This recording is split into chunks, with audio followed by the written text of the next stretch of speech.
Salam, salam jumpa dalam kasih Kristus. Kita bersyukur kepada Tuhan oleh karena segala kebaikan-Nya hingga kita boleh ada sebagaimana kita ada pada saat ini.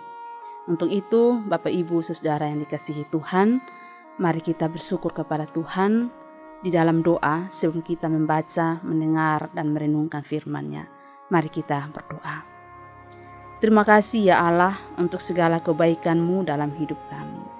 Kami yakini dengan sungguh bahwa ketika kami ada sampai pada saat ini, itu semua bukan karena kekuatan, kehebatan, dan kemampuan kami, tetapi karena kasih karunia-Mu yang nyata dalam kehidupan kami. Untuk itulah ya Tuhan, maka pada saat ini kami ada di hadirat-Mu. Kami ingin belajar lagi tentang firman kebenaran-Mu. Kuatkanlah kami ya Tuhan, dan kami mohon kepadamu, berbicaralah kepada kami lewat firman-Mu saat ini, karena hati kami siap mendengarnya. Dalam nama Tuhan kami Yesus Kristus, firman yang hidup itu, kami berdoa kepadamu. Amin.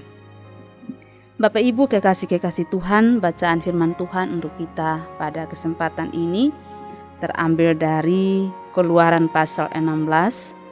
Keluaran pasal 16 ayat 1 sampai ayat yang ke-10 di bawah perikop mana Sabat.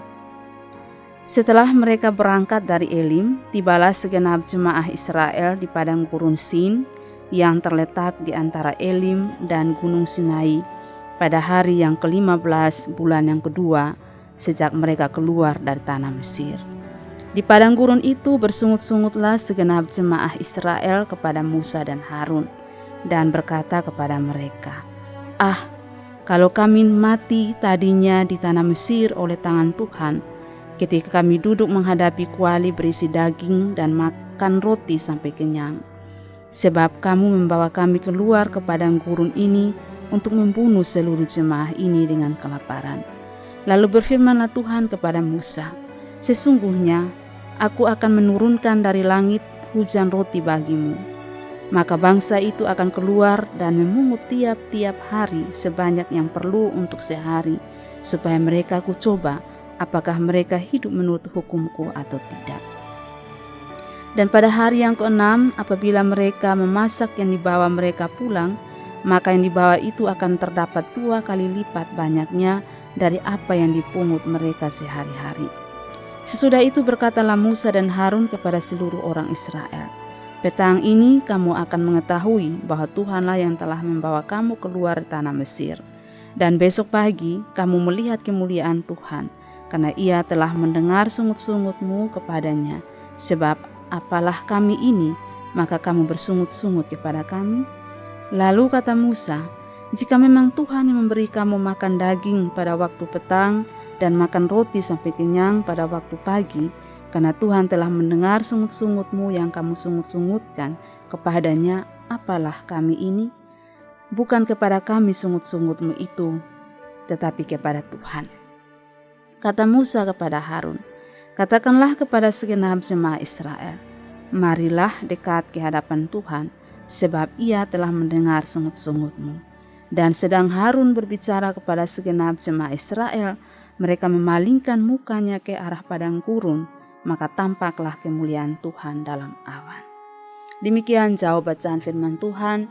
Berbahagialah setiap kita yang membaca, mendengar, merenungkan, dan melakukan firman ini di sepanjang kehidupan kita. Bapak Ibu kekasih-kekasih Tuhan yang sama diberkati, tema renungan kita saat ini adalah bersyukur untuk setiap masa. Bersyukur untuk setiap masa. Bapak Ibu saudariku yang diberkati Tuhan, pada umumnya manusia itu tidak pernah merasa cukup dengan apa yang dimilikinya saat ini. Selalu saja ada yang kurang dari dirinya. Orang miskin ingin menjadi kaya, yang kaya ingin lebih kaya lagi. Orang yang tidak punya jabatan ingin memiliki jabatan, dan orang yang sudah punya jabatan pun ingin mendapat jabatan yang lebih besar lagi. Demikian juga halnya dengan masalah hidup sehari-hari. Pada zaman sekarang, orang tidak saja memiliki satu HP atau cukup memiliki satu HP. Tetapi ada orang yang memiliki 2-3 HP, padahal fungsinya juga tidak jauh berbeda. Juga misalkan pakaian, orang akan mencari pakaian yang model terbaru, sendal, sepatu, tas, dan lain sebagainya. Singkatnya, dalam setiap aspek kehidupan, manusia tidak puas dengan apa yang sudah dimilikinya dan ingin memperoleh lebih lagi.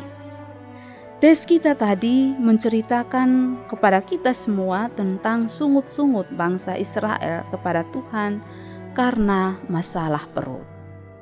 Saat itu mereka sedang ada dalam perjalanan dari Mesir ke Kanaan. Di tengah jalan mereka kekurangan makanan. Di saat itulah mereka merindukan kehidupan di Mesir. Mereka membayangkan bahwa sekalipun di sana mereka budak, tetapi makanan selalu terjamin, baik roti maupun daging. Tetapi ketika di padang gurun, meskipun ada kebebasan, namun mereka tidak punya makanan yang lezat seperti di Mesir. Ini yang jadi soal. Di Mesir, walaupun diperbudak, tetapi terjamin makanannya. Tetapi di padang gurun, walaupun ada dalam kebebasan, namun mereka tidak punya makanan yang lezat sama seperti di Mesir. Inilah yang menjadi alasan bangsa Israel bersungut-sungut kepada Tuhan lewat Musa dan Harun. Dan ternyata sungut-sungut itu didengar oleh Tuhan, sehingga mereka diberi mana untuk dinikmati sebagai makanan. Nah, Bapak Ibu kekasih Tuhan, dari sini kita bisa melihat bahwa ternyata setiap kita juga saat ini ada dalam perjalanan itu. Entahkah itu perjalanan hidup, dalam hal ini karir, pendidikan, pekerjaan, ataukah yang paling utama dalam rumah tangga, dalam perjalanan iman kita masing-masing. Dalam perjalanan itu seringkali kita bersikap seperti bangsa Israel ini. Artinya perjalanan kita baru dimulai, tetapi kita sudah bersungut-sungut dan berputus asa.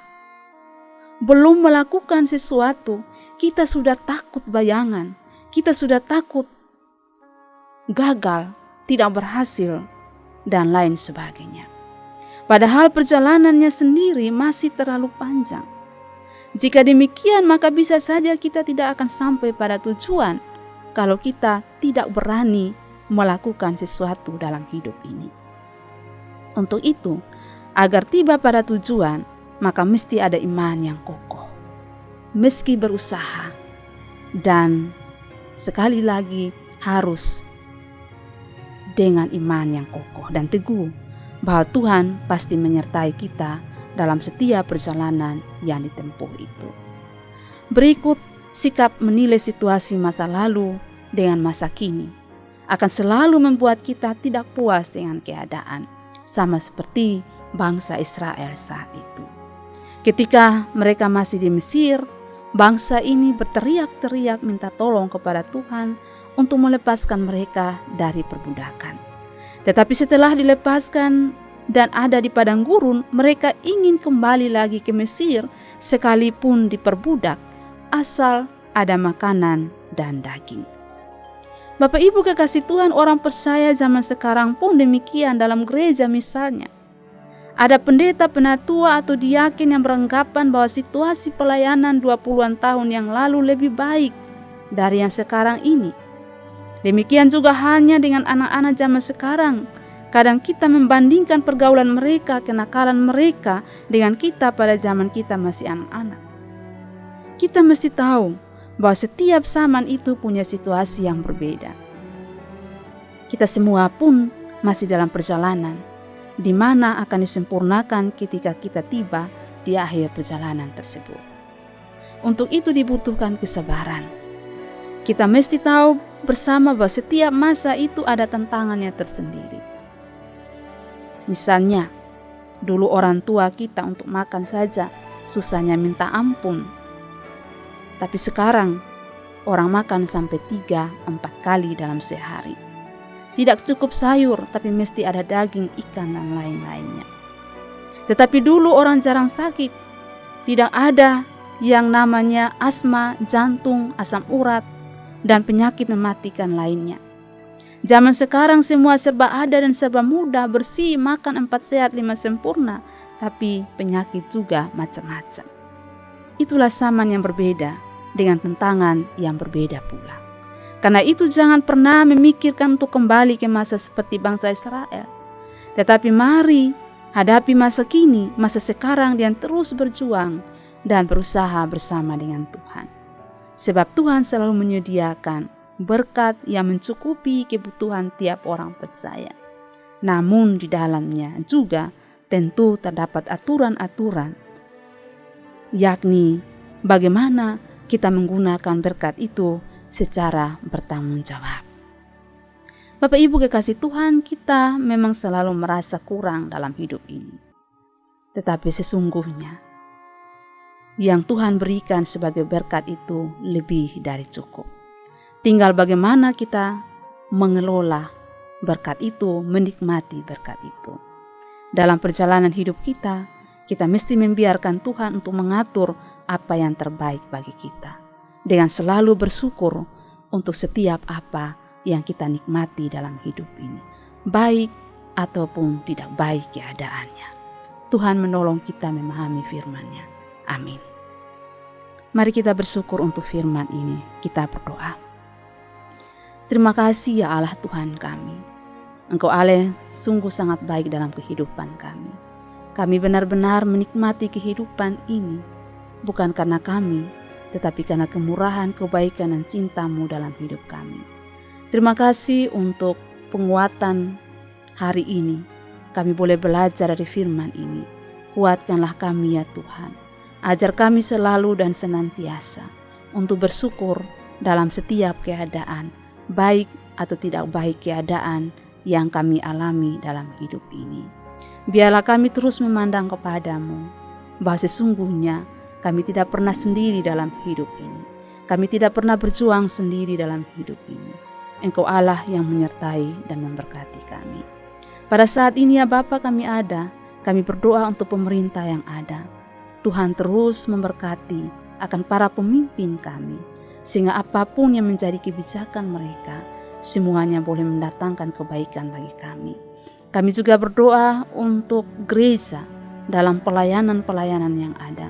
Gereja Masehi Injili di Timur, Klasis Kota Kupang Timur, dengan semua program pelayanan.